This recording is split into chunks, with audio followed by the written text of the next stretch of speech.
Целосно се сложувам во делот за алоктоните видови кои не постојат. Меѓутоа, реално имаме алоктони видови кои постојат.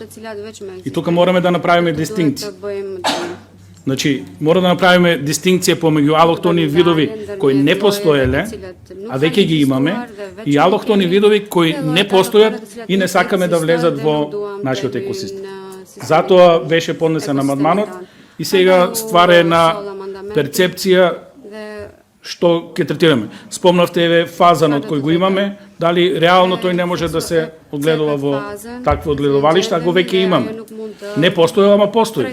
Сега е прашање на перцепција како ќе го регулираме ова. Можеби да се седне со комисиски амандман или понатаму да се испегла законот доколку се створат проблеми во пракса. Факт е дека некои алоктони видови не се пожелни за нашиот екосистем и не треба да постојат. Меѓутоа некои постојат. Се донесени и се во нашиот екосистем. Не можеме да го негираме тоа. Значи и двете тези се точни. Сега како да се реши целата проблематика. Тоа ми беше коментарот. Оставам на комисијата како ќе изоцени. Благодарам.